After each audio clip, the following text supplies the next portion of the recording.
কক্সবাজারের টেকনাফের নাফ নদীতে জেলেদের নতুন আতঙ্কের নাম আরাকান আর্মি।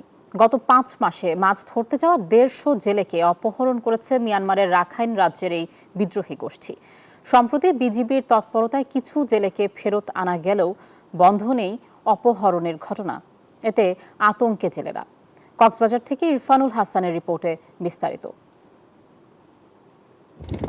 বাংলাদেশ মিয়ানমারের 271 কিলোমিটার সীমানার মধ্যে নাফ নদীর জলসীমা পড়েছে 84 কিলোমিটার। গত 3 মাস ধরে নাফ নদীর জলসীমায় মিয়ানমারের সশস্ত্র গোষ্ঠী আরাকান আর্মির টহল তৎপরতা বেড়ে গেছে। সেই সঙ্গে নাফ নদী থেকে জেলেদের ট্রলারসহ অপহরণের ঘটনাও বাড়ছে। এতে আতঙ্কে জেলেরা। বান্ডেল থাকলে প্রতি সেনমানিতে টাকা বাঁচবে। বিকাশ সেনমানি বান্ডেল কিনে জিতুন প্রতি লেনদেনে। জেলেদের দাবি, আরাকান আর্মির সদস্যরা দ্রুতগতির স্পিডবোট নিয়ে নাফ নদীর বাংলাদেশের জলসীমায় ঢুকে পড়ে অস্ত্রের মুখে জেলে সহ মাছ ধরার ট্রলার ধরে নিয়ে যায়। মায়ানমারের দ্বার দিকে যাওয়ার সময় ওরা রোহিঙ্গা আরাকান আর্মি আটকে ফেলে। এই সেন্ট মার্টিনে হালকা দিয়ে খরচ করলে এটা ধরে নিয়ে যায়।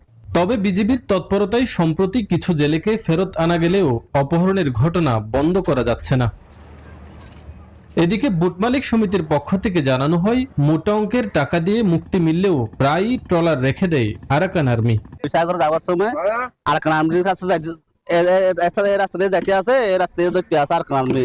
আমরা যাতে সাগরের থেকে যাতে দুটো মাছ ছায়া যাতে তাতে না পারলে আমাদেরকে মিলে বুলারে চালাতে না পারলে কে কোন সরকারও চালাবো। প্রশাসনিক কর্মকর্তারা বলছেন, এমন ঘটনা রোধে তাদের পক্ষ থেকে সতর্ক করা হয়। তারপরও বাংলাদেশি জেলেদের অপহরণের ঘটনা ঘটছে।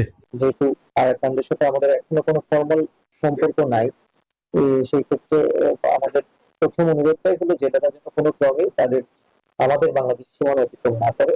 অপহরণ আতঙ্কে 2.5 মাস ধরে জেলেরা তেমন মাছ আহরণ করতে পারেনি। এরই মাঝে 58 দিনের সরকারি নিষেধাজ্ঞা যেন 10 থেকে 12 হাজার জেলের পরিবারে মরার উপর খাড়ার ঘা হয়ে দাঁড়িয়েছে। ইরফানুল হাসান, নিউজ 24, কক্সবাজার।